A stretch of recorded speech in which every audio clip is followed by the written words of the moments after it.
Sejam bem-vindos ao Trechos do Tio Nico, um canal não oficial de vídeos exclusivos do Reverendo Augustus Nicodemus.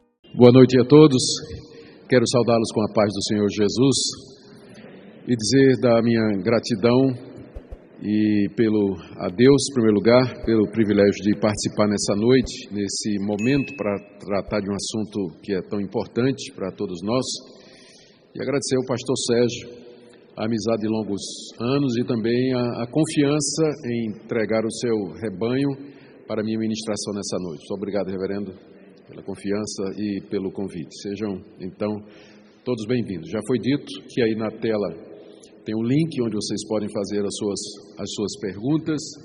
Depois da palestra, nós teremos, então, a sessão pinga-fogo, né? Ou tira o alvo, onde o alvo geralmente é o pastor. Então, a munição vocês podem colocar aí, mas como é um assunto muito tranquilo, eu não acredito que vai ter muita pergunta, ninguém tem dúvida nenhuma a respeito desse assunto aqui. O tema que está proposto nessa noite é esse aí na tela, princípios bíblicos para o namoro e noivado. Diferentemente do reverendo Sérgio, que teve o privilégio de casar com sua primeira namorada, eu não tive uma vida dessa maneira. Eu me desviei da igreja muito cedo e fui criado na igreja, me desviei muito cedo e saí para o mundo onde namorar era o meu esporte predileto. Então, tive muitas namoradas, algumas coisas que são inenarráveis aconteceram durante esse período, mas depois da minha conversão, me converti aos 23 anos de idade e casei aos 29. Mas durante aquele período, eu só namorei uma pessoa e foi com ela que casei. Então, num certo sentido, é parecido, né? A diferença é que teve um prelúdio aí no mundo que deixa cicatrizes, não tem vantagem não. Às vezes as pessoas pensam que para o mundo, conhecer como é lá fora, vai trazer alguma experiência. O pecado nunca é vantagem em nenhuma situação. Então, deixa muitas cicatrizes. Eu me lembro que eu acabei o namoro 2 vezes, porque eu ficava comparando aquela que seria a minha esposa com outras namoradas que eu tinha, ficava incerto de que a coisa ia caminhar, e aí isso prejudicou bastante o relacionamento. Mas nós vamos falar um pouquinho disso mais para frente. Mas aqui nessa noite eu estou para falar a respeito daquilo que aprendi, primeiro na palavra de Deus e segundo também da experiência. E quero dizer também que tenho experiência no friend zone, tá certo? Porque quando eu conheci essa que seria a minha futura, ela me colocou exatamente no friend zone. Para quem não sabe, é a zona de amizade, né? Você está doido para namorar, mas ela só quer amizade. Então vivi no friend zone 1 ano, então também tenho alguma experiência a respeito disso.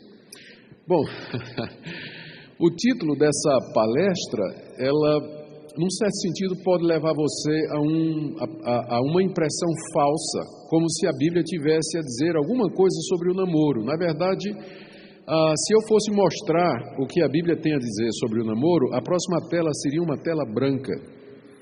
A Bíblia não tem absolutamente nada a dizer diretamente a respeito do namoro por uma razão muito simples, porque não havia namoro na época em que a Bíblia foi escrita.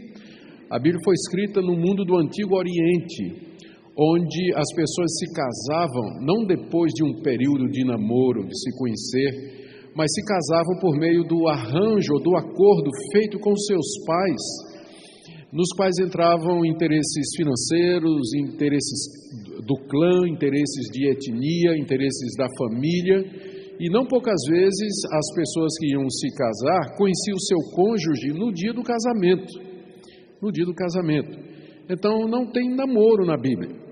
Então quando a gente fala de princípios bíblicos sobre namoro, é preciso deixar muito claro que a única maneira possível da gente trabalhar com isso é entender alguns princípios sobre o casamento e fazer uma extrapolação ou uma analogia ou uma aplicação sobre o namoro, entendendo o namoro como sendo um período preparatório em que as pessoas que pretendem se casar se conhecem, aprofundam o seu relacionamento, conhecem a família um do outro e assim por diante. Se não for assim, não tem como falar sobre namoro a partir da Bíblia, porque não tem realmente nenhum caso de namoro, um versículo bíblico dizendo não namorarás ou namorarás, não tem absolutamente nada disso. Como eu disse aí para vocês estão vendo na tela aí, os casamentos eram arranjados pelos pais, às vezes quando os filhos ainda eram bem crianças. Em alguns casos os noivos só se conheciam no dia do casamento. O exemplo mais claro é aquele de Isaac e Rebeca, que está lá no livro de Gênesis, se não me engano no capítulo 24, quando Abraão, preocupado com seu filho, que já estava entrando numa certa idade e não tinha casado, ele manda o seu servo Eliezer à terra da sua família, lá em Ur dos Caldeus, lá na Mesopotâmia, arrumar uma noiva para ele. E lá vai o servo com a autorização, vai lá com a procuração para arrumar uma noiva para o filho do seu patrão. E todo mundo conhece a história de quando ele chega no poço, a Raquel, que o texto lá diz que ela era pastora de ovelhas. Aliás, é o único lugar na Bíblia onde fala de uma mulher sendo pastora, é lá. Então, ela está lá pastoreando as ovelhas, e de repente o servo chega e pede para dar água às ovelhas, aliás, dar água para os seus animais. Ela fala que tem que remover uma pedra e ele faz isso. Aliás, isso aí foi Jacó, estou misturando as histórias. Ele encontra com ela lá, pergunta quem ela é e descobre que ela é da família de Abraão. E aí fica logo interessado, a moça leva ele em casa, aí ele então revela a intenção de querer levá-la como noiva de Isaac.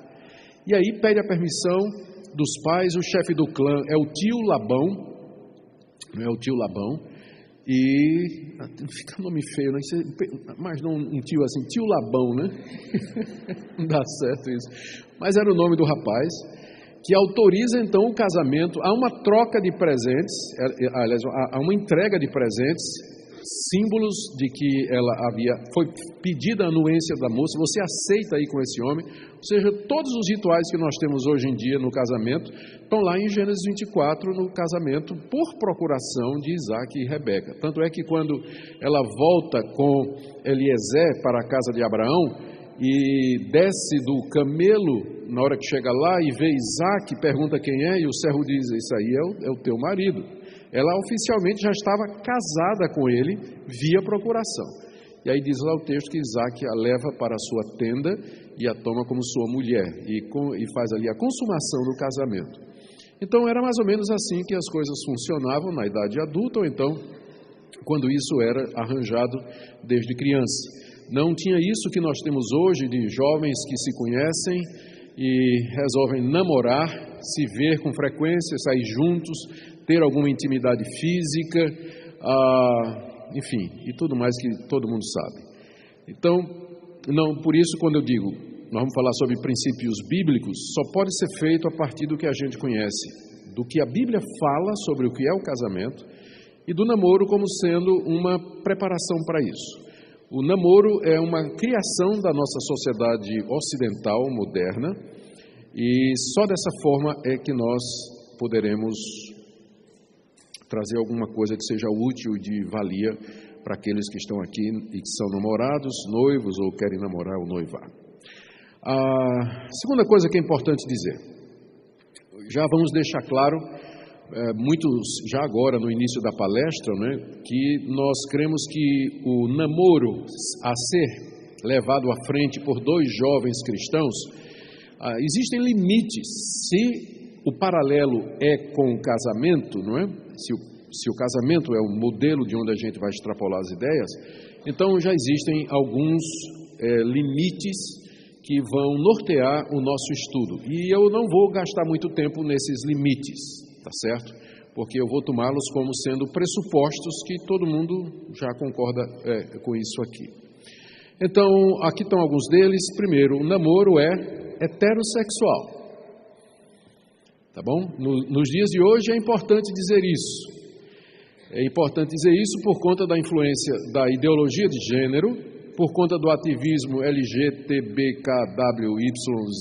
eu já não sei em que letra vai, que estão querendo fazer com que todo mundo pense que é normal 2 rapazes namorarem, 2 moças namorarem, terem relações e se casarem. Então, contrariamente a toda essa onda cultural que nós temos no nosso país e no mundo, e que vai crescendo cada vez mais através de Hollywood, através das novelas da Globo, através das canções dos artistas, através de manifestações, através das redes sociais, contra tudo e contra todos, nós ficamos com esse fundamento claro. O casamento na Bíblia, ele é heterossexual. E se nós vamos falar em princípios bíblicos do namoro, isso aqui é inegociável.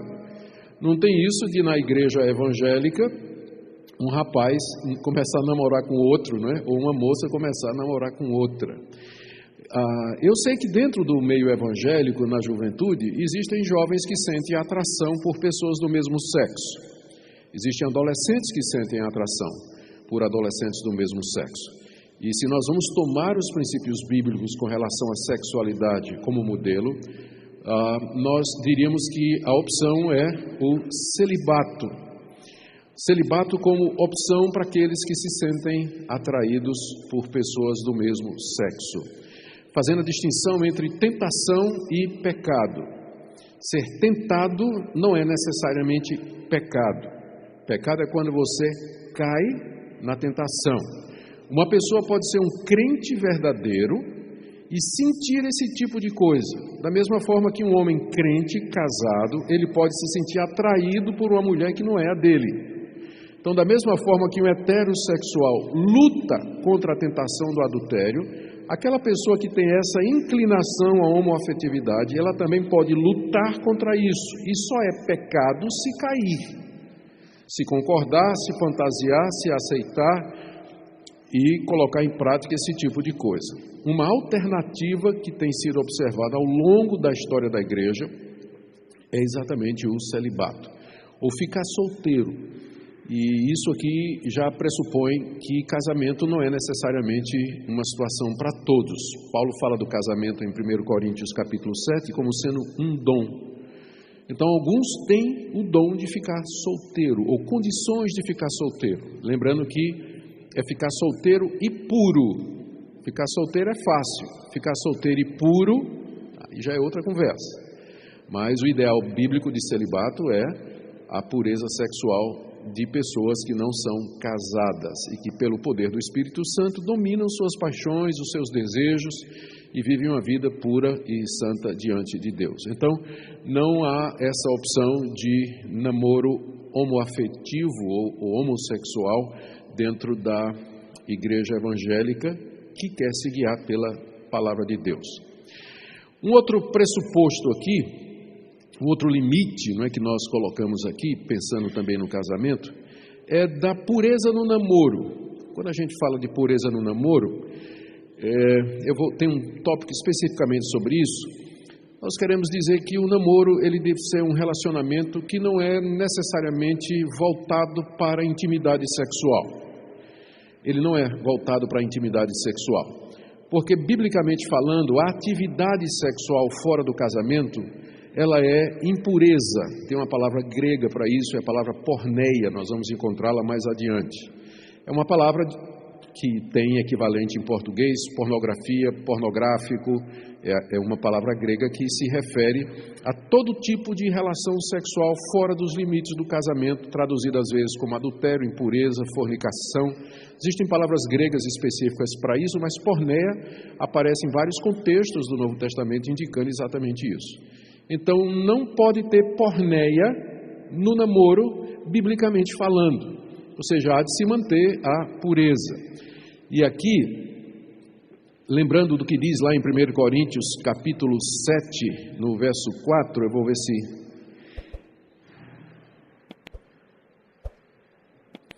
Eu vou abrir minha biblinha aqui agora. Só um minutinho que eu devia ter trazido minha Bíblia aberta, né? Deixar para abrir de última hora, dá nisso. Mas eu tenho uma biblinha aqui que vai ajudar a gente. Apareceu na tela? Sim? 1 Coríntios 7, verso 4. Paulo diz aqui, está falando para casado. A mulher não tem poder sobre o seu próprio corpo, e sim o marido. Também, semelhantemente, o marido não tem poder sobre o seu próprio corpo, e sim a mulher. Essa regra só vale para quem é casado. Namorado não tem direito nenhum ao corpo da namorada. Não são casados. E namorado não tem direito nenhum sobre o corpo do namorado. Não são casados. Isso aqui só vale para quem é casado. Para quem é casado. Então, enquanto namorados, você pode simplesmente, moça cristã, dizer para o seu namorado: meu corpo, minhas regras. Né? Meu corpo, minhas regras. Enquanto você é solteiro e está namorando, você pode dizer isso. Depois que casar, não. Depois que casar, seu corpo pertence ao seu marido e vice-versa. Mas enquanto solteiro, o limite que você vai colocar é esse: meu corpo e minhas regras. É proibido tocar. Sendo que tem coisas, tem lugares que você não pode mexer. Deixar claro desde o princípio, por conta da porneia. Tá? Por conta da porneia. Outra coisa aqui que nós, lembra do slide anterior? Vamos deixar claro os limites. Namoro heterossexual, celibato é opção para aqueles que se sentem atraídos por pessoas do mesmo sexo, pureza no casamento, meu corpo, minhas regras, e o alvo. Já que não existe na Bíblia essa instituição, namoro, o que nós colocaríamos como alvo para dois jovens cristãos que desejam e planejam casar-se? Esse período que antecede, que nós chamamos de namoro e de noivado. O alvo é, primeiro, conhecer o outro, conhecer a pessoa, especialmente os defeitos. Especialmente os defeitos. Porque alguns só aparecem depois de casado. Eu vi uma história uma vez, muito engraçada, que o homem descobriu que a mulher era gaga no dia do casamento. Porque durante o namoro, não é? Era só beijo, não dava tempo para ela falar. Aí quando casou, você aceita, por outro lado, né? Então, namoro é para você gastar tempo conhecendo a pessoa, conhecendo o que é que ela gosta, como é que ela reage, se ela aceita crítica, o que é que ela pensa a respeito de assuntos importantes. Por exemplo, pode parecer que não, mas de vez em quando eu recebo uma consulta, alguém dizendo assim: pastor, eu sou da Assembleia de Deus, mas estou namorando uma menina calvinista reformada. Isso vai dar certo? E se a gente casar, a gente vai para que igreja? E quando tiver filho, vai criar como? Vai ser arminiano ou vai ser calvinista? Então, no namoro, você tem que conhecer. É o período em que você vai discutir e tratar de todas essas questões, porque, queira ou não, isso dá confusão no namoro. Então, é um tempo para conhecer o outro, um tempo para crescer juntos espiritualmente, porque namoro é um desafio muito grande.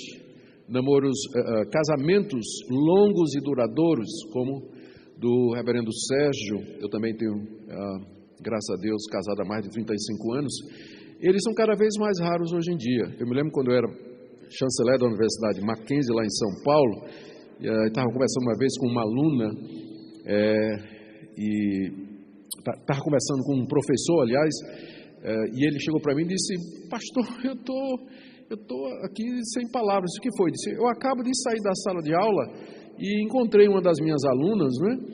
E encontrei uma das minhas alunas que começou a conversar comigo e de repente ela perguntou se eu era casado. Eu disse que eu era casado há 40 anos com a mesma mulher. Aí ela olhou para mim com os olhos arregalados e disse: e você já contou isso ao seu psiquiatra? Não é? Parece coisa de doido. 40 anos com a mesma mulher. É coisa de gabinete hoje em dia. Coisa de gabinete de psicólogo e psiquiatra, porque cada vez mais raro o número de divórcio entre evangélicos, hoje em dia, proporcionalmente igual ao número de divórcios entre não evangélicos. Então, isso em grande parte é porque as pessoas se casaram sem estar preparadas. E já que vai ter namoro, então é um período que pode ser aproveitado para o crescimento espiritual. Conhecer princípios bíblicos de relacionamento, de perdão, de comunicação, de sexualidade e assim por diante. Também para desenvolver amizade. Vou dizer uma coisa para vocês, sexo representa 1% da vida de casado. 1% da vida de casado. Por mais ativo que você seja, é 1%, 2% da vida de casado. O resto do tempo é amizade, é intimidade, é cumplicidade. Porque se não tiver isso, você pode ter uma vida sexual maravilhosa, mas seu casamento vai por água abaixo. Então, o namoro é um período bom para você fazer amizade. Porque às vezes acontece que o melhor amigo da pessoa não é o namorado, mas outra pessoa em quem ela confia, em quem vai contar as coisas, inclusive as coisas do namoro, não é? Mas seu melhor amigo e sua melhor amiga deveria ser a pessoa com quem você está planejando se casar. Desenvolver isso durante esse período. E estabelecer relacionamentos com a família. Esse é um alvo, porque quando você casa, você não casa com aquela pessoa não, você casa com a família dela. Você vai ganhar uma sogra, você vai ganhar um sogro, você vai ganhar cunhado, você vai ganhar gente chata na família que você não escolheu, você vai ganhar tudo isso. Então, no namoro é importante você desenvolver um bom relacionamento com os pais do seu namorado, da sua namorada, os irmãos, os tios, os primos, todo mundo. É importante porque você vai casar com a família dela, queira ou não. Você vai casar com a família dela. Você pode até dizer assim, eu caso e a gente vai morar em qualquer lugar. Mas ela vai sempre estar em contato com mamãe, que sempre vai dizendo, esse cabra aí que você casou, né, não presta. E por aí vai, não é? E vai começar as intrigas, então você tem que fazer amizade, especialmente com a sogra, né? Fazer amizade, conhecer, já deixar tudo claro. Namoro, então, ele pode ser usado por isso. Isso aqui são o que nós chamaríamos de os limites. E mais adiante tem um ponto extremamente importante aqui, que ele vai chegar mais adiante, que eu nem coloquei, porque talvez devia ter colocado já aqui no início, é que está claro que é evidente que um cristão ele procura um outro cristão para namorar. Eu não pessoalmente acredito em namoro missionário e nem que nós deveríamos estimular entre os jovens que procurassem namorar com gente que não é da igreja, a título de trazer essa pessoa para a igreja e ganhar a pessoa para Jesus Cristo. Há casos em que isso, é muito pragmático isso, porque há casos em que isso dá certo, mas há casos em que acontece o contrário. A jovem sai da igreja e o jovem sai da igreja. E se chega a casar, a situação fica muito complicada também, sofre bastante. Eu vou falar um pouquinho sobre isso mais adiante. Tá bem? Então essas são algumas das preliminares que eu gostaria de deixar claro aqui a respeito do que nós vamos falar. Existem várias áreas que geralmente dão problemas no casamento, muitas. Dão problema no casamento e, é claro, dão problema no namoro. Então eu elegi as 5 delas. Primeiro, na área de comunicação. Segundo, contato físico. Terceiro, amor e paixão. 4, relacionamento com família. E 5, vida cristã. Estas são as áreas mais importantes, eu creio, do relacionamento do namoro e que precisam de bastante atenção, especialmente quando nós já tomamos como pressuposto de que namoramos para casar. A gente não namora por namorar, nós namoramos para casar. Isso aí é alguma coisa que eu não estou nem entrando em discussão. Tá bem? Então nós vamos começar aqui com essa primeira área, que é a área da comunicação, e vamos ver quais são os problemas que geralmente surgem. Só um minutinho.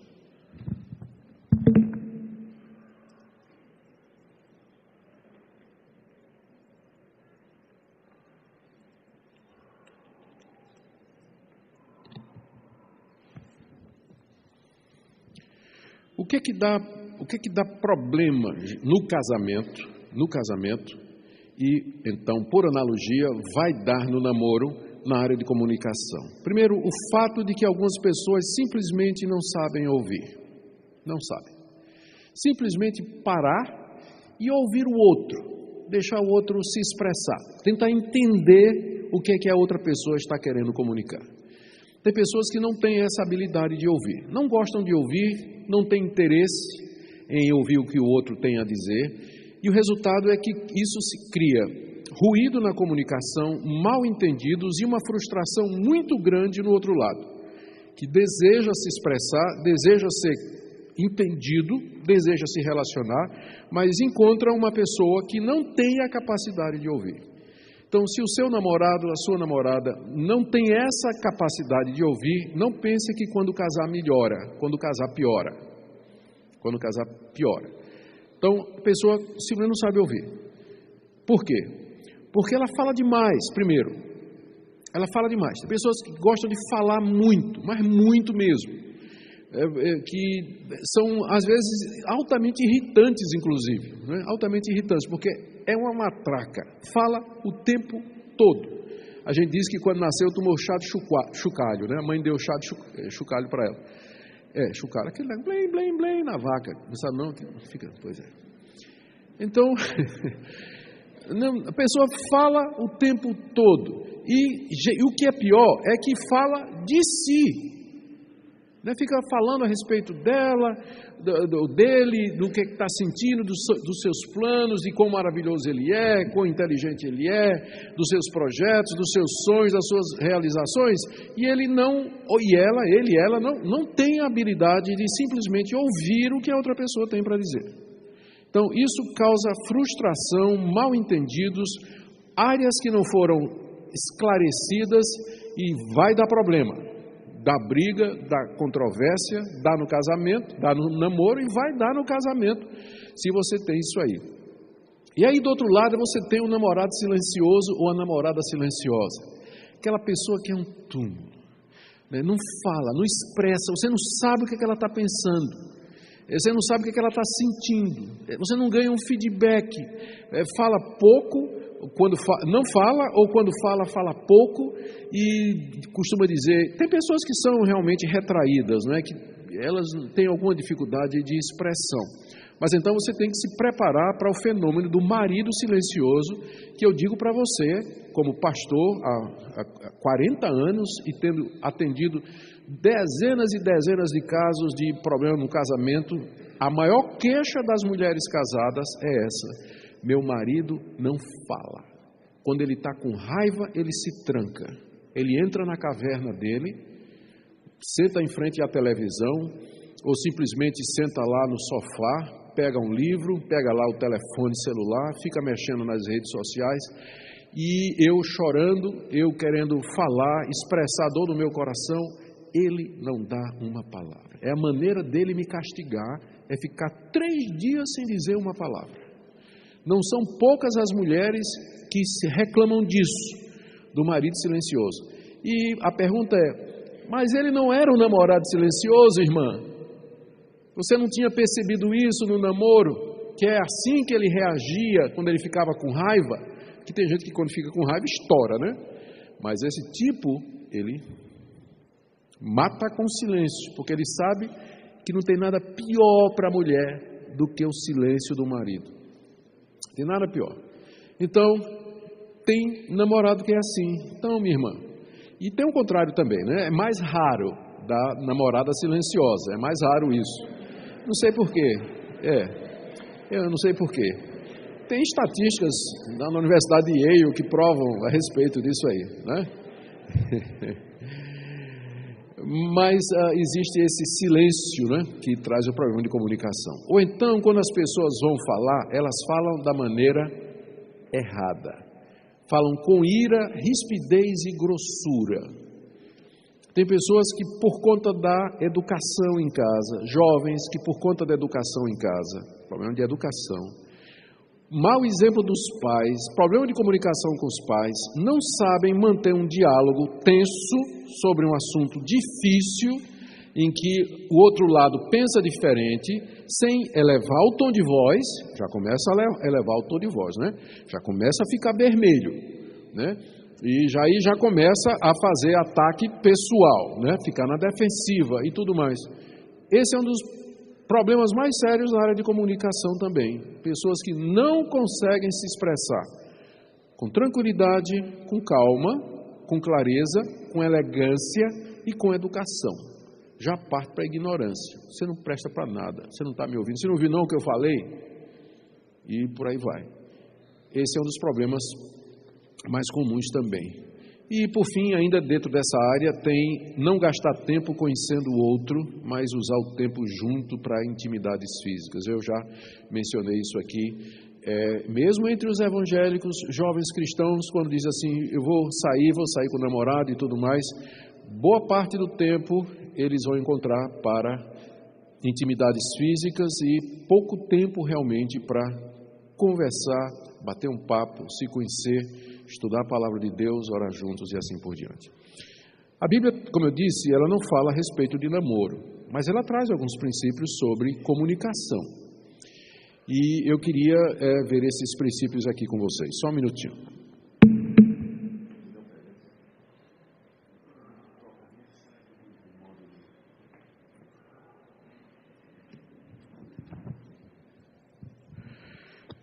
Bom, aqui estão alguns princípios de comunicação que são muito bons para o casamento e, por extensão, eles são extraordinários para o namoro e o noivado. Primeiro é escutar antes de responder. Provérbios 18, no versículo 13.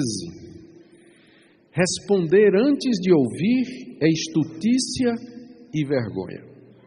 Responder antes de ouvir é tolice e vergonha. Você fica envergonhado depois. Você, era isso então? Sim, se você tivesse escutado antes de você falar, você então não teria de passar vergonha depois. Então, o tolo, ele passa vergonha, exatamente porque ele fala antes de ouvir. Então, regra número 1 na comunicação, ouça.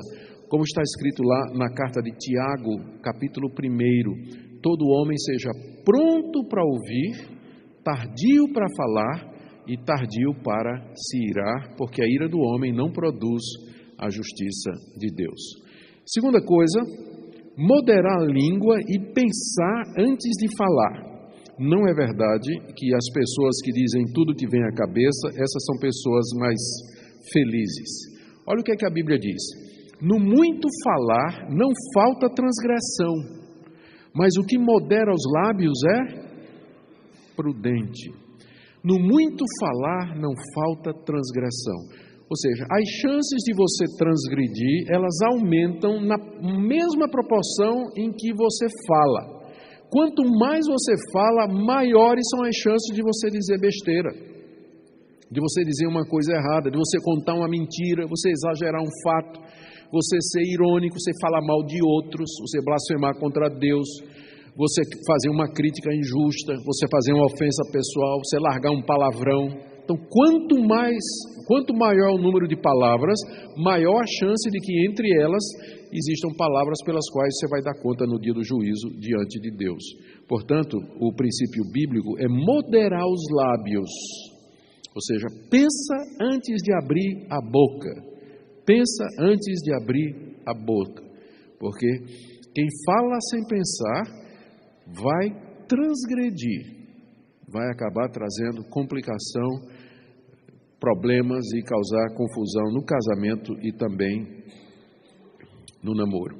Uma outra coisa é saber o tempo e a maneira de dizer as coisas. Isso é um princípio básico da comunicação. Eclesiastes capítulo 8, no verso 5, o sábio Salomão disse assim: quem guarda o mandamento não experimenta nenhum mal, e o coração do sábio conhece o tempo e o modo. Então, para tudo tem o seu tempo e tem o seu modo.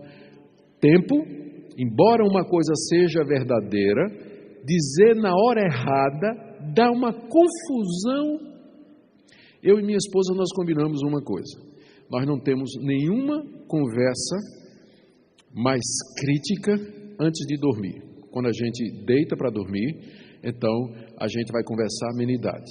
Vamos falar sobre as coisas do dia, um livro que ela está lendo, um sermão que eu estou preparando, mas nós não fazemos isso. Antes de dormir a gente não discute. Sabe por quê? Porque se a gente pega uma briga antes de dormir, os dois vão ficar sem dormir.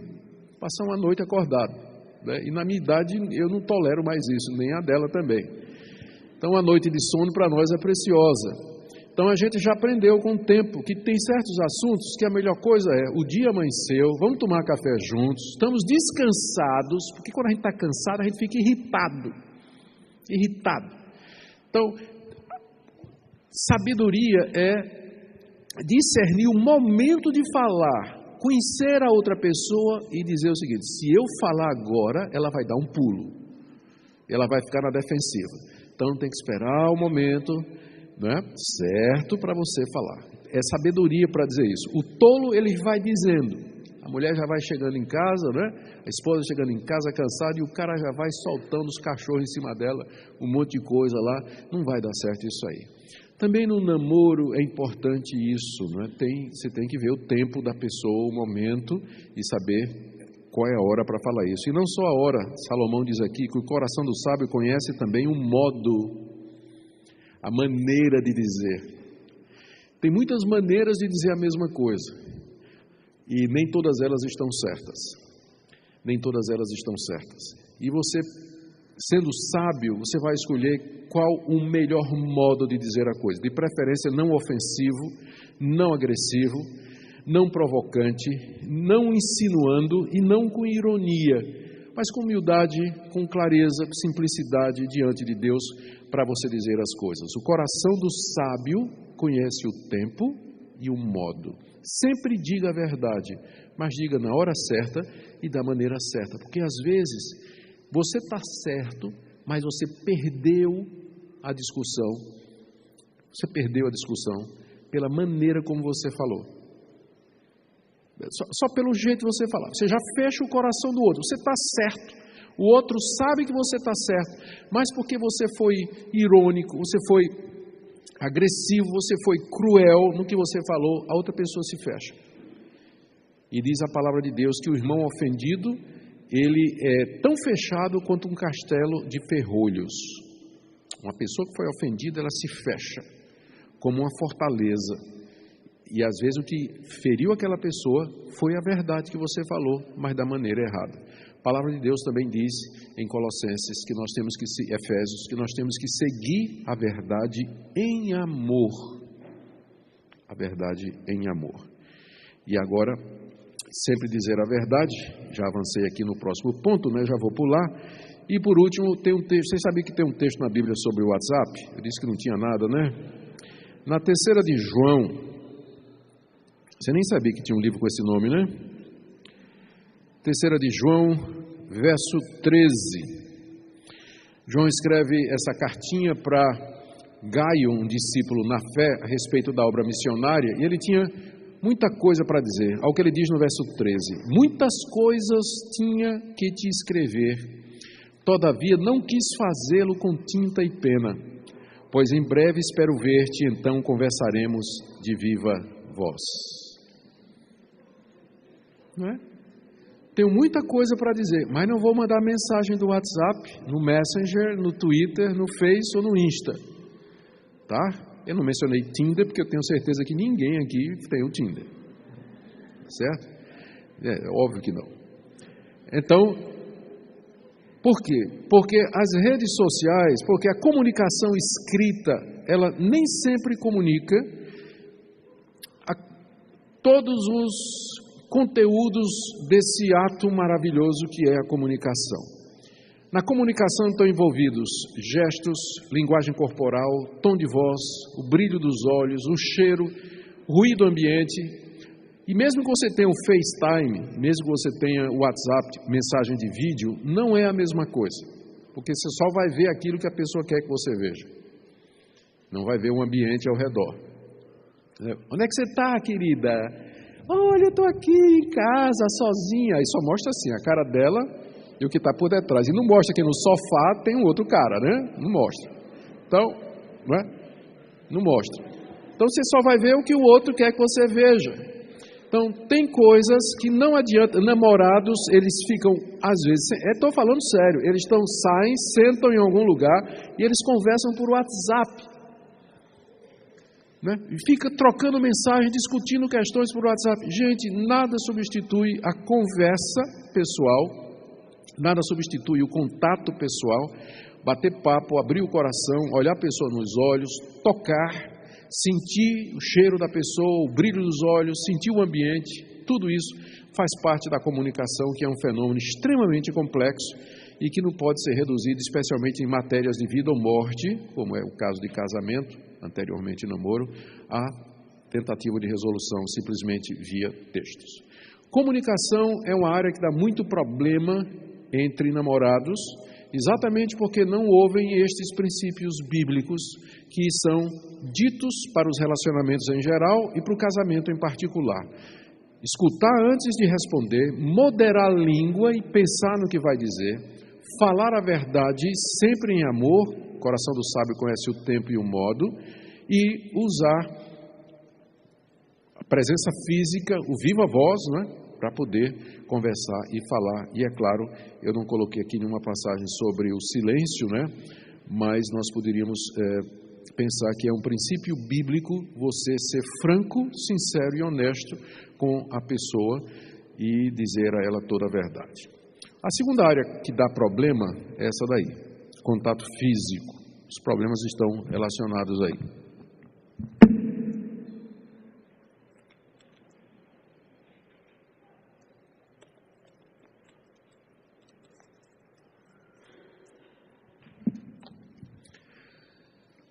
Contato físico.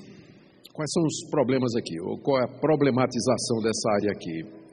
A gente fala de problema na hora que os limites da pureza sexual são extrapolados. Eu sei que aqui a pergunta que você vai fazer, está fazendo, é: mas quais são os limites, pastor? Geralmente quem pergunta qual é o limite, não é para ficar longe não, é para andar em cima. Né? Pastor, qual é o limite? Beijo na boca, pode? De língua, pode? Né? Aí começa a fazer esse tipo de pergunta. Por que quer saber o limite? Exatamente para andar ali em cima. Né? Quando, na verdade, você deveria saber os limites para se manter a uma distância razoável da cerca de arame farpado. Né? Manter-se a uma distância razoável. Eu diria que o limite é esse. A intimidade sexual, ela é o prelúdio das relações sexuais. Na hora que você acaricia, na hora que você troca carícias, quando você explora as zonas erógenas, esse é o nome que se dá, geralmente aquelas áreas da nossa anatomia, que quando tocadas, elas reagem, provocando o desejo sexual, e o corpo entende que as relações sexuais estão chegando e se prepara para isso, né? No homem tem certas reações e na mulher também tem determinadas reações. E aí você corta, né, porque não vai ter relações, se são apenas namorados, não é? Mas passaram do limite quando, nas carícias, os corpos de vocês ficaram preparados para as relações sexuais. E não me peçam para descrever os detalhes, não é? Não preciso descrever os detalhes, você sabe o que é que eu estou dizendo. Então o limite é esse. O limite é esse. Por isso, exatamente pela dificuldade em andar no limite, é que alguns casais, alguns jovens cristãos, eles optam pelo que eles chamam de corte. Ou seja, é um namoro onde não tem contato físico. Não tem contato físico nenhum. Onde eles se encontram para estudar a Bíblia, para conversar, para se conhecer, para conhecer a família e tudo mais. Pessoalmente, eu acho que isso é uma opção. Já que no Antigo Testamento não tem, na Bíblia não tem namoro, namoro não é obrigado no sentido moderno. Então, se um rapaz e uma moça cristãos resolvem que eles vão se conhecer sem jamais tocar nas zonas erógenas, não é? No máximo segurar na mão, alguma coisa assim, eles podem perfeitamente fazer isso. Eu não vejo em que isso vai prejudicar o casamento. Esse negócio de test drive é besteira, né? Isso é desculpa. Geralmente quem sai perdendo nisso é a moça, né? Então o problema é exatamente o despertamento desses desejos e a preparação do corpo para a relação sexual. Então o limite é exatamente aí. E o problema é que, como não é satisfeito, tem a intimidade sexual, que é o prelúdio do ato, o ato não existe porque não são casados, e aí então vai acabar em masturbação. E você pergunta: pastor, qual é o problema com isso? Tem algum versículo na Bíblia contra a masturbação? Diz: não tem nenhum. nenhuma passagem na Bíblia falando sobre isso, até porque a Bíblia ela é muito modesta quando ela trata de determinadas coisas, determinadas atitudes.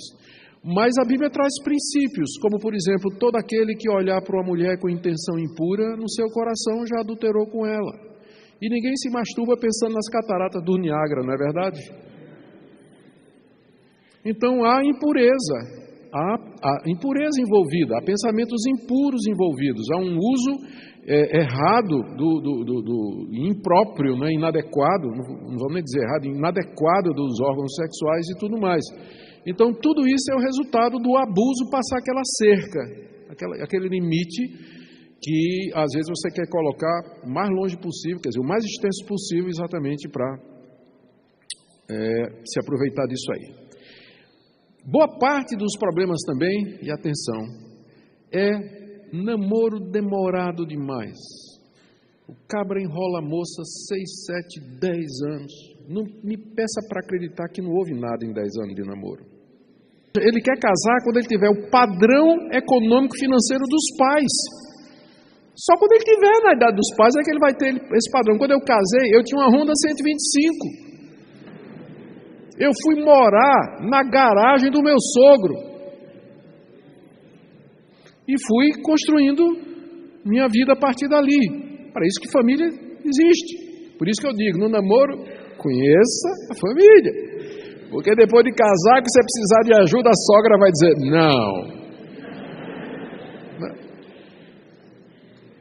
Nós precisamos de ajuda. Então, hoje em dia, o pessoal demora casamento porque ele quer se formar, ele quer fazer mestrado, quer comprar um carro, quer comprar um apartamento e ser funcionário público e ter um emprego garantido, estabilidade financeira.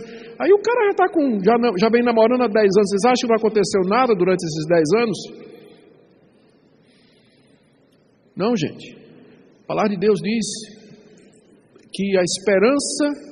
Aí sim, antes de ligar o texto está no próximo slide. E o resultado é que cai em relação sexual. O que é que a Bíblia fala a respeito disso?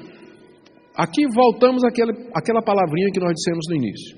A palavra que a Bíblia usa para se referir a todo tipo de atividade sexual fora do casamento é a palavra porneia, que dependendo do contexto ela é traduzida como fornicação, que é a relação sexual entre duas pessoas solteiras, prostituição, que é uma relação sexual entre pessoas não casadas e o motivo é dinheiro, a condição é dinheiro, adultério, que é a relação sexual entre pessoas que não são casadas entre si, um é casado, o outro, mas não é com a pessoa, não é? Então, adultério.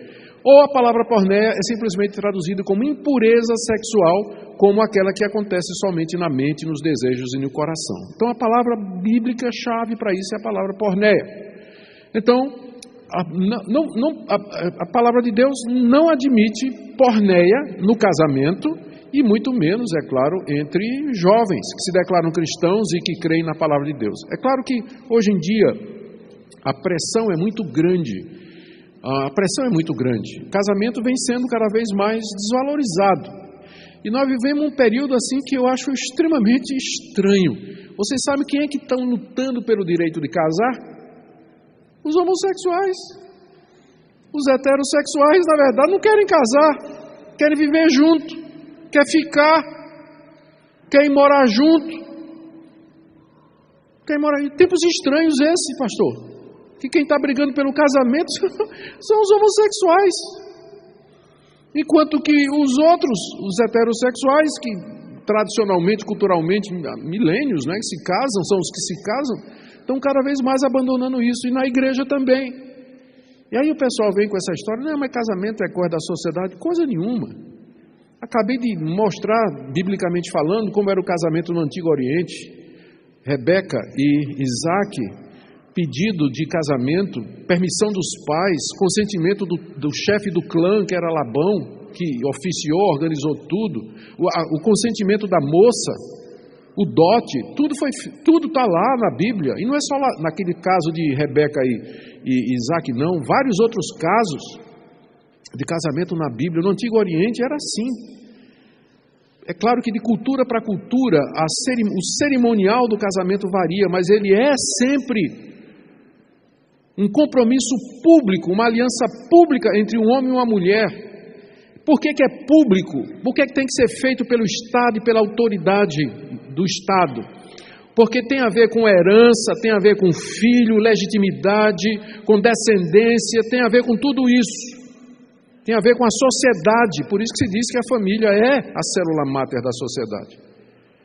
Então não existe isso. Eu já encontrei uma vez, é porque eu estou ficando velho, estou perdendo a paciência. Se fosse hoje em dia, eu não tinha nem atendido. Mas alguns anos atrás chegou um casal para mim e disse assim: pastor, nós casamos. Que coisa maravilhosa. Em que igreja foi? Não, pastor, não foi igreja não. A gente entrou no quarto, né, no apartamento que a gente comprou, e nós nos ajoelhamos ao lado da cama diante de Deus e nos casamos diante de Deus. Dizemos: Deus, nós nos recebemos como marido e mulher, e a partir de hoje nós estamos casados aqui na tua presença. Porque é só isso que importa, pastor, o resto é coisa de homem. Gente, casamento é coisa séria. Casamento é coisa séria. O que for fora do casamento, a Bíblia chama de porneia. Se casamento fosse simplesmente a intenção de duas pessoas de morar juntas, por que a Bíblia fala de divórcio? Fala em dar carta de divórcio. É porque pressupõe que antes houve um contrato. Para falar da quebra de um contrato, pressupõe que antes houve um contrato. Então não faria sentido a Bíblia falar de divórcio se não houvesse um contrato antes. O caminho de Deus para a satisfação sexual é o casamento. Abra aí comigo, 1 Coríntios.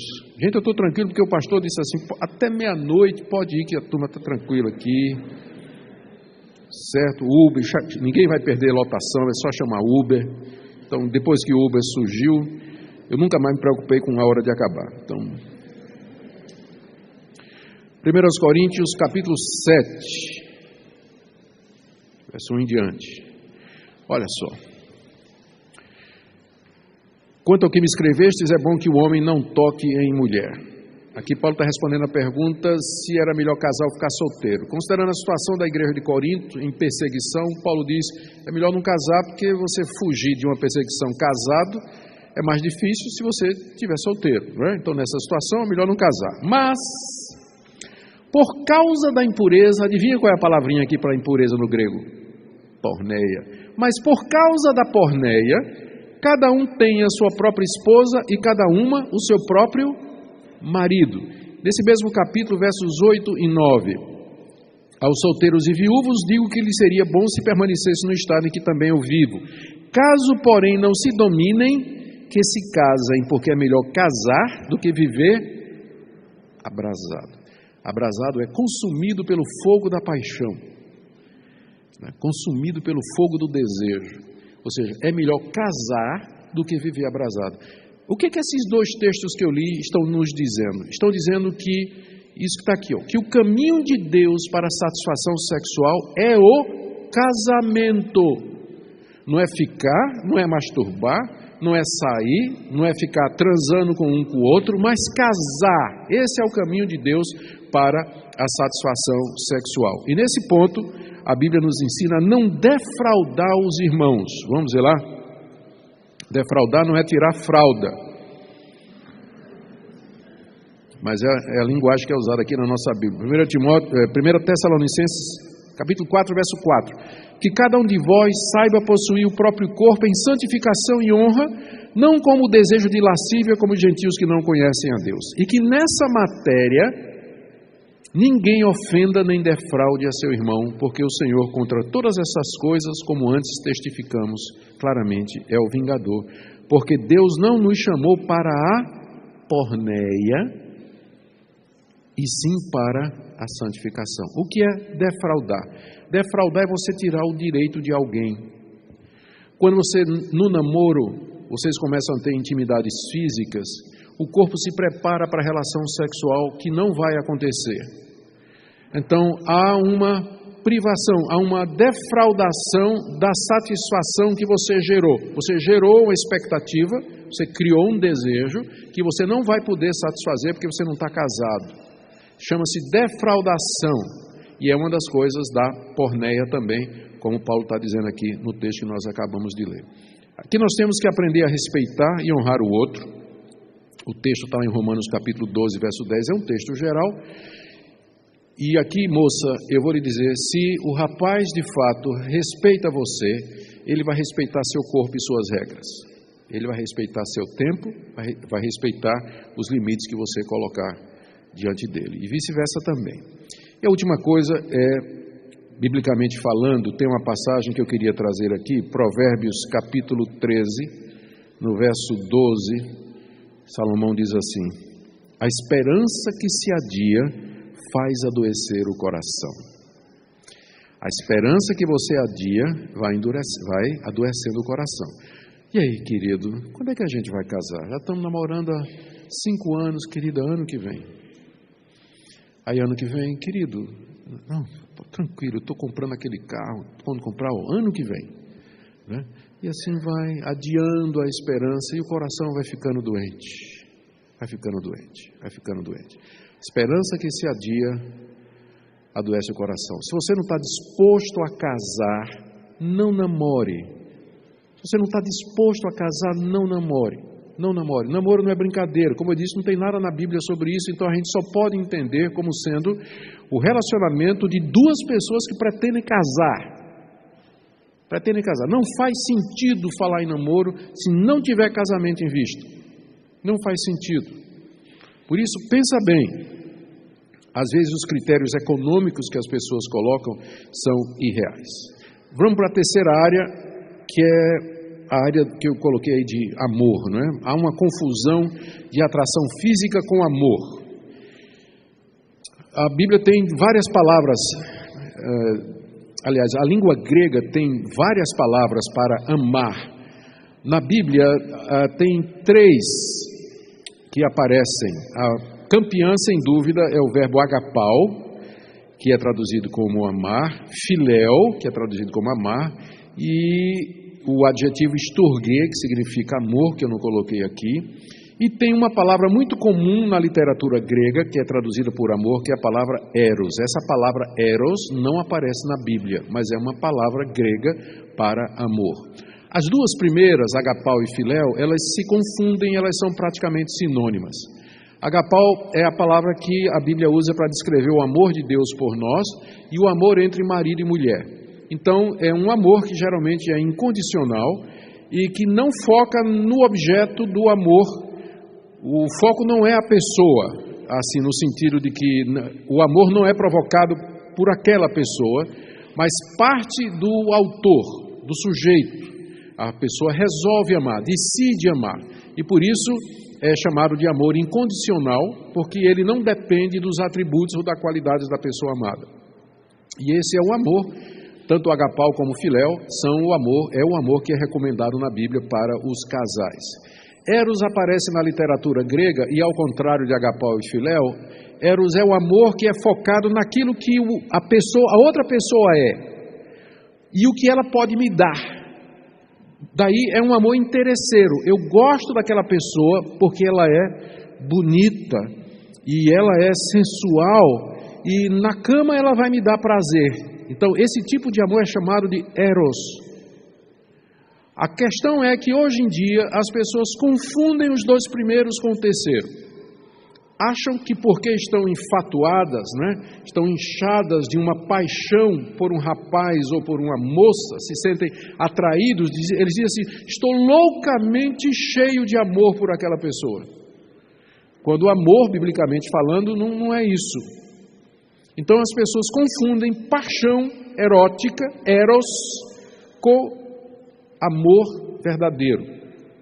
E vão casar sem saber essa diferença. O problema é que eros, uma vez que ele está baseado no que a pessoa é, né, o que você sente por a pessoa é baseado naquilo que a pessoa é. Quando o tempo passa, aquela mulher belíssima, Miss Brasil, com quem você casou, o tempo vai passando e a gravidade puxa tudo para baixo, no homem e na mulher, né? Então, com os anos, ela já não é mais aquela belezura, né? Já não é mais aquela mulher tão atraente, e aí o eros vai sumindo, porque eros tem a ver com o que a outra pessoa é. Enquanto que agapao, ou agape, que é o adjetivo, não é? O substantivo, o amor, ele não se baseia naquilo que a outra pessoa é, mas na decisão que você tomou de que você vai viver para fazer aquela pessoa feliz. Ela pode ficar velha, ela pode ficar doente, ela pode perder a sua beleza, mas o seu amor por ela não muda. Agora, adivinhe qual dos amores aqui é o que sustenta o casamento? Não é Eros, mas são os dois primeiros. O filéu, ele pode ser traduzido como, o filéu tem equivalente em português, por exemplo, filantropia. Um filantropo é uma pessoa que é amiga dos homens. O philos é amigo, a palavra philos significa amigo no grego. Então é também sacrificial, mas ele tem mais a ver com, enquanto que agapao enfoca mais sacrifício, filéu, ele enfoca mais a amizade, né, mais o relacionamento propriamente dito. Então, aí o que acontece? No namoro, a mocinha diz, eu amo, né, aquele rapaz. Não ama, ela está infatuada, não está com aquele rapaz, está atraída sexualmente por ele, ou o rapaz está louco pela moça. Esses crimes passionais que acontecem, já ouviram falar disso? Crimes de amor. Não é crime de agapao, é crime de eros. Esses crimes passionais aí que o cara desesperado porque a namorada acabou com ele, pega um revólver, dá um tiro nela e dá um tiro na cabeça. Acontece direto isso aí, não é? Marido que mata a mulher e depois se mata. E diz que é crime, o nome já está dizendo passional, é isso mesmo, porque o que sentia um pelo outro era paixão, mas não era amor. Porque o amor não faz mal ao próximo. Então é um erro muito comum nos namorados, não é? Eles não distinguem esse tipo de coisa. E o resultado é que quando o namoro acaba, vou me suicidar, que tristeza, a vida não presta para nada, estou deprimido. Vai lá para o Facebook, né, derramar as lágrimas lá, né, lá, fazer lá no perfil, dizer um monte de coisa, aí bota luto, tal, lá, tudo. O que a Bíblia ensina? Amor, surpresa, amor é alguma coisa que você aprende. Diferente de eros, que é uma coisa que você tem ou não por aquela pessoa, amor é uma coisa que você aprende. Só para dizer, o melhor de todos os mundos é que quando você case, né, que no casamento você tem a agapao, que você tem a ágape, você tem a filia, que é a amizade, e eros também, né? Aí é o casamento perfeito quando você tem todos três. Quando você tem todos três aí é o ideal. Mas o amor é alguma coisa que se aprende no casamento. Lá em Tito, capítulo 2, versos de 3 a 5, Paulo dá uma orientação aqui ao seu jovem pupilo sobre o que é que ele deveria ensinar às mulheres idosas da igreja de Creta, onde Tito estava para dar uma arrumada lá na igreja. Ele diz assim, Tito 2, a partir do verso 3, quanto às mulheres idosas, semelhantemente, que sejam sérias em seu proceder, não caluniadoras, não escravizadas a muito vinho, sejam mestras do bem, vê só, a fim de instruírem as jovens recém-casadas a amarem a seus maridos e seus filhos. A palavra para amar aqui é filia, é o verbo filéu. Não é HP, mas é filéu, como eu disse, às vezes eles são sinônimos. Mas as mulheres mais velhas, elas podem ensinar as mais novas a serem amigas, a amar os seus maridos e, veja só, e também os filhos. A gente bota a mão na cabeça assim e diz assim, mas a mãe já não ama o filho por natureza? Não, tem que aprender a amar o filho. Porque o amor natural, se ele não for guiado pela palavra de Deus, ele pode descambar em protecionismo, ele pode descambar em fechar os olhos, estragar a educação da criança. Às vezes amar é você.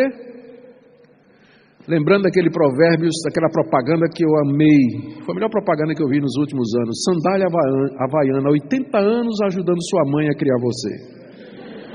Maravilha. Lembra daquela propaganda? Que maravilha. Eu comprei um par de sandália havaiana naquele dia, só porque gostei daquela propaganda. Mas já era tarde, meus filhos já tinham tudo crescido. Então, amor é uma coisa que você aprende. Quando casal chega para mim dizendo assim, pastor, vamos separar. Eu digo, por quê? Porque o amor acabou. Eu digo, ótimo.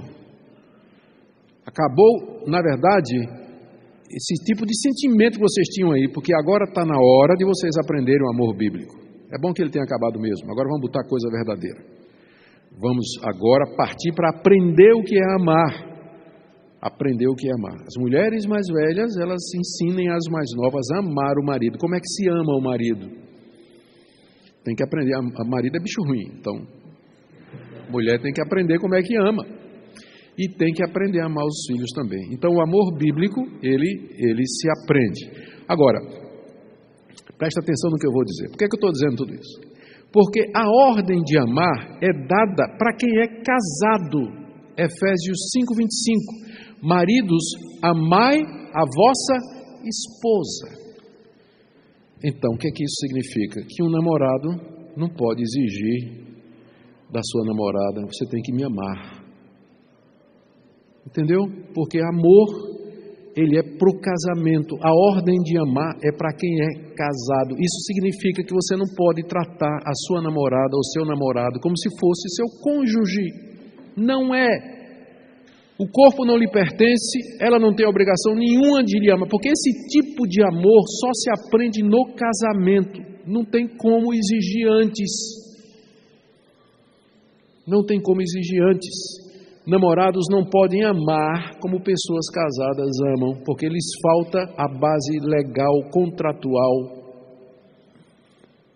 Falta o compromisso, o juramento feito diante de Deus, dizendo assim: eu vou te amar na doença, na dor, na alegria, na tristeza, na riqueza e na pobreza, em todas as circunstâncias. Namorados não dizem isso um para o outro. Portanto, não tem base para você chegar ou vocês construírem um relacionamento como se casados fossem. Por isso que eu digo, não tem, uma vez que a Bíblia não prevê o namoro, a gente não pode brincar de casamento no namoro. Não é isso. Casamento é um período em que você vai conhecer aquela pessoa com quem você pretende casar e quem você vai amar depois que você jurar diante de Deus e da igreja e do mundo que você vai fazer isso até que a morte os separe. Até que a morte os separe. Somente depois de casar, lembra disso, olha, aqui é importante, é que o jovem deixa pai e mãe.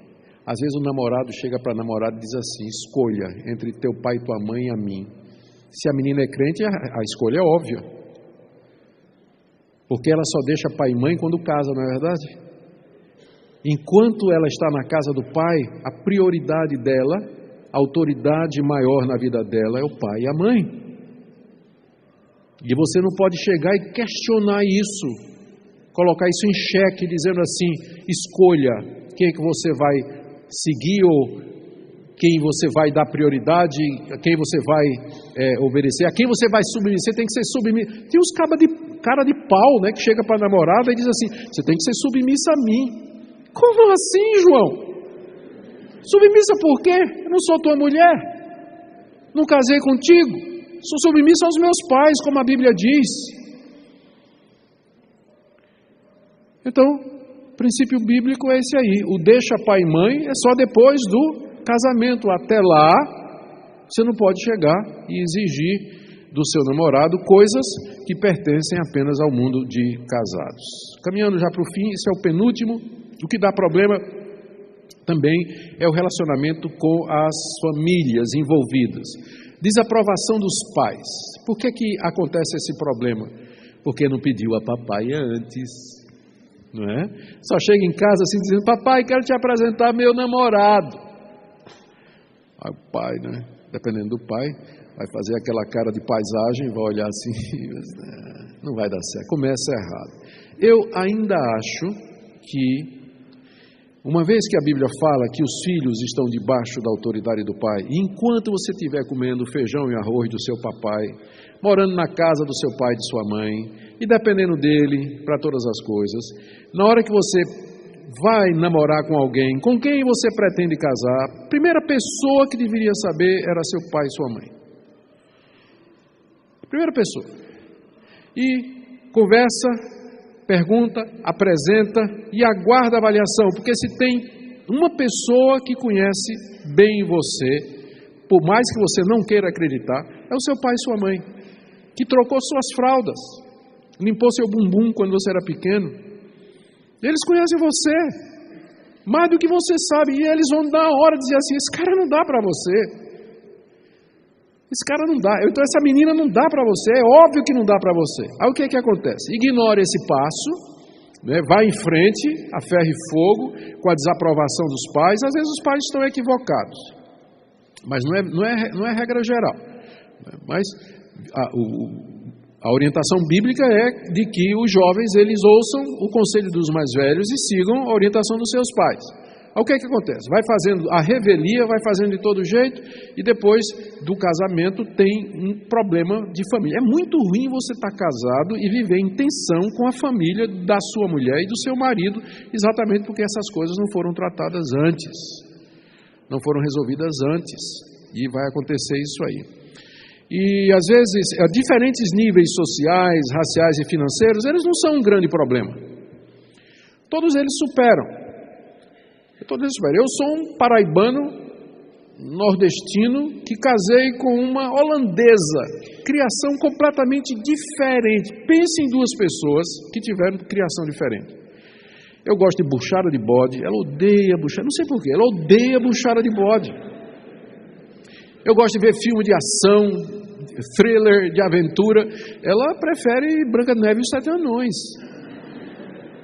Quando a gente sai para comer em família, é um rolo, porque nada do que eu gosto, ela gosta. E para achar a gente tem que morrer sempre no quilo. No restaurante é o quilo, que é o único que satisfaz aquilo ali. Eu gosto de carro, ela não gosta, pelo menos ela gosta de moto. Ela anda comigo na garupa da minha motocicleta, pelo menos isso a gente tem em comum. Mas eu sou perdidamente apaixonado por essa mulher há quase 40 anos. Eu a amo de todo o meu coração.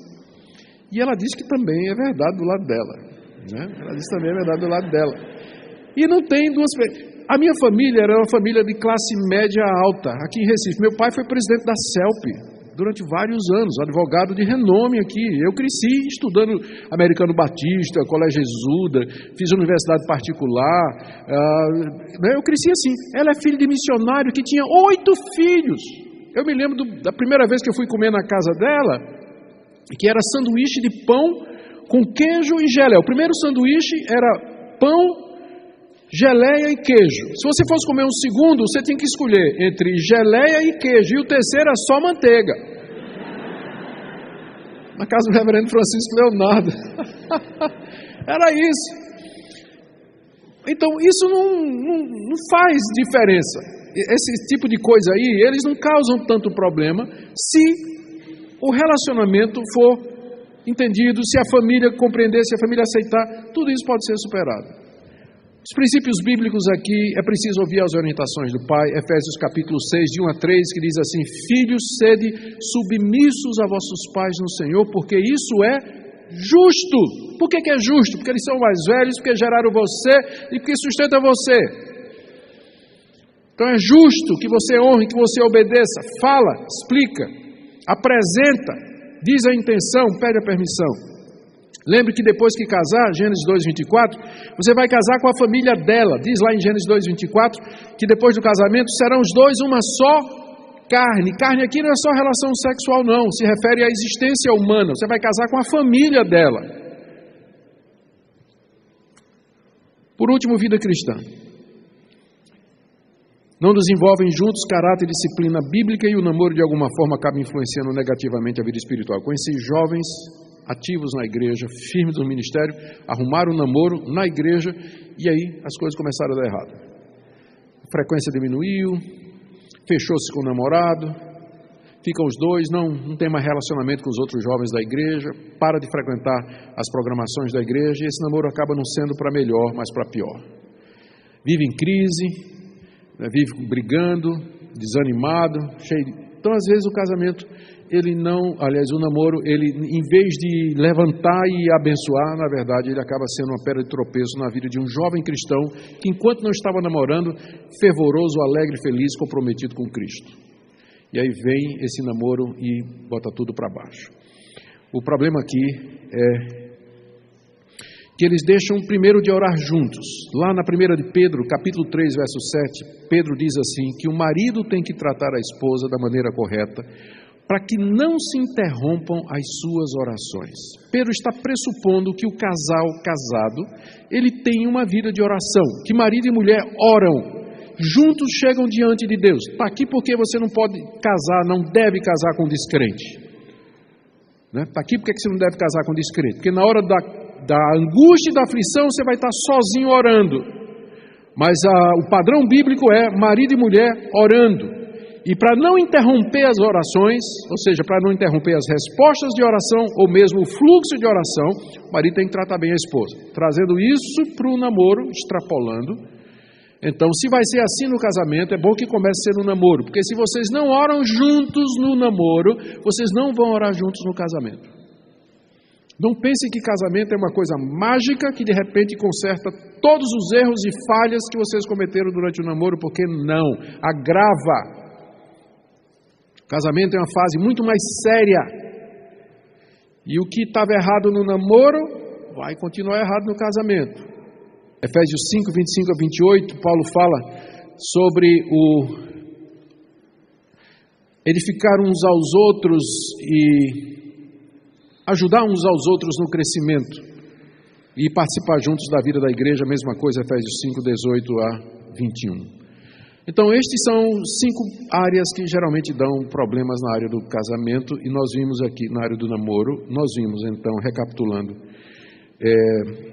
que embora a Bíblia não fale diretamente sobre esse assunto, mas ela traz princípios que podem ser aplicados na área da comunicação, da pureza sexual, contato físico, a diferença entre amor e paixão, relacionamento com a família e o crescimento na vida cristã. Eu quero terminar trazendo aqui alguns princípios para lidar com conflitos. Rapidinho. Ouvir, já falamos sobre isso. Como lidar com conflito? Conflito vai ter, sempre. Se você sonha com um namoro ideal, um casamento ideal, são 2 pecadores vivendo debaixo do mesmo teto. Vai ter briga e vai ter muita briga a vida toda. Então, mas o problema não são as brigas, as desavenças e as diferenças, é como nós lidamos com elas. E o princípio número 1 é ouça, escute, entenda a situação da outra pessoa. Pare para ouvir, dê uma oportunidade para ela se explicar, antes de você dizer alguma coisa. Fale brando, Provérbios capítulo 15, verso 1, a palavra branda desvia o furor, mas a palavra dura, ela suscita a ira. A palavra dura, ela provoca a ira das pessoas, mas a palavra branda, ela acalma a outra pessoa. Então, para resolver conflito, baixa o tom de voz. Baixa o tom de voz, não precisa gritar. Fala com tranquilidade e normalmente. Ser paciente e abrir mão nas coisas não essenciais. Vocês têm que escolher as brigas. No casamento é assim, você não pode entrar em toda a briga, né? Especialmente se você tiver uma mulher como a minha, que você vai perder todas. Eu não ganho uma para ela. Então como eu sei que eu geralmente perco, eu escolho as brigas que eu vou entrar. Escolho as quais eu terei alguma chance de ganhar. Porque geralmente ela está certa e eu estou errado. Geralmente ela está certa e eu estou errado. Então eu tenho que escolher as brigas. E é o conselho que a gente dá geralmente para os casais, não é?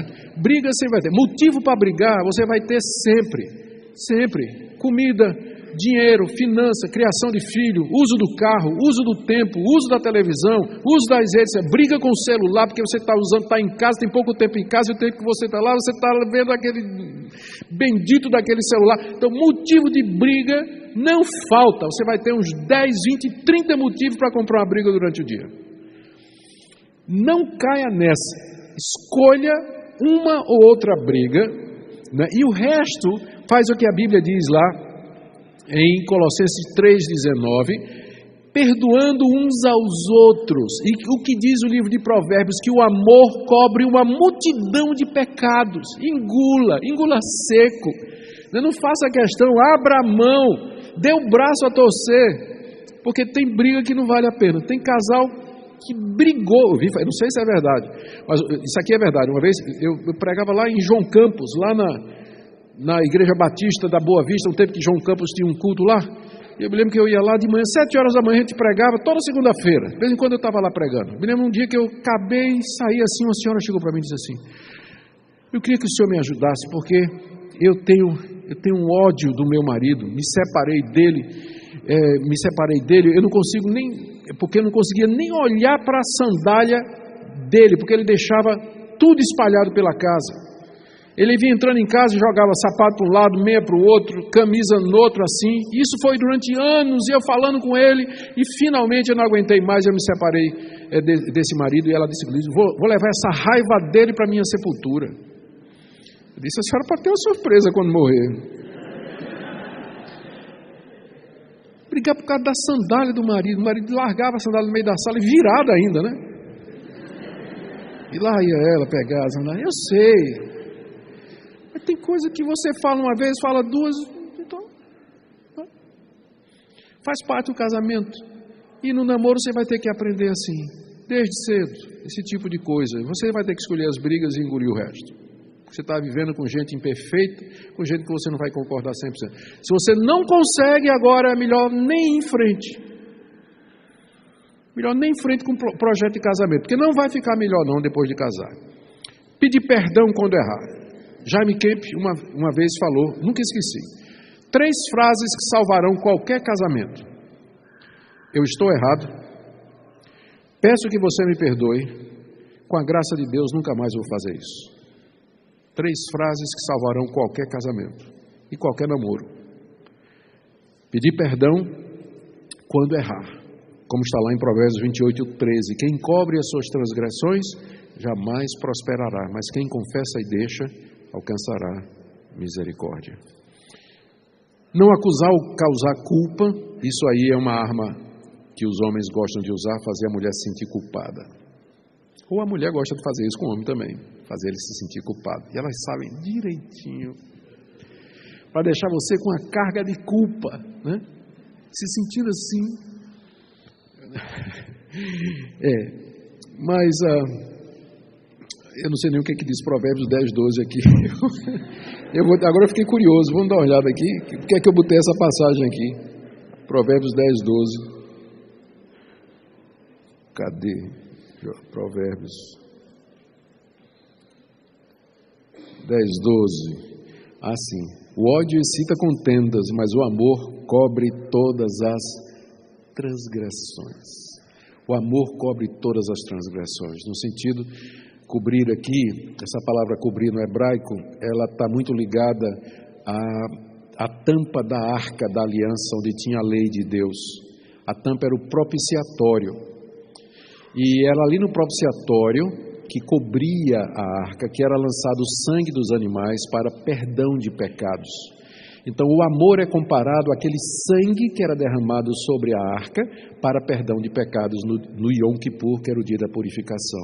O amor cobre uma multidão de pecados, assim como o sangue daqueles animais derramado no propiciatório perdoava aqueles pecados. O amor verdadeiro, ele perdoa, ele esquece, ele não leva em consideração, ele trata a pessoa como se não tivesse ofendido e assim por diante. Então, às vezes, acontece essa questão de culpa aí, que é contra a Bíblia. Orar juntos um pelo outro, Tiago 5,16, deixar passar uma noite, é uma boa regra. Como eu disse, às vezes, conflitos, eles são causados porque os dois estão cansados, estão irritados com alguma coisa e não é a melhor hora para discutir certas situações. Então, resolvam deixar o assunto sobre a mesa e dali no dia seguinte ou 2 dias depois volta a tratar do assunto descansados, com calma, né? Lembrar que vocês têm limites psicológicos, físicos e mentais que precisam ser respeitados e acima de tudo buscar conselho. Provérbios 11:14 e 24:6 diz que na multidão dos conselheiros há sabedoria. Pedir conselho, pedir ajuda, pedir que pessoas possam lhe auxiliar nessas dificuldades. Muito bem, gente, era isso que eu queria trazer, são essas 5 áreas. Aqui está uma pequena orientação sobre como resolver conflitos. A minha expectativa é que esse estudo possa ajudar, 1 hora e 8 minutos de estudo. Espero que esse estudo seja útil para vocês que são namorados, noivos que pretendem casar. Amém? Deixa eu orar com vocês. Pai querido, nós te damos graças pela Tua Palavra, que nos traz princípios que podem ser aplicados a todas as áreas da nossa vida. Nós oramos pelos namorados que aqui se encontram, pelos noivos, solteiros que pretendem casar, pelos casados que aqui se encontram, que essa palavra seja usada por Ti. Em nome de Jesus. Amém. Muito obrigado. Baixe nossos conteúdos gratuitamente. Acesse o canal pelo link na descrição.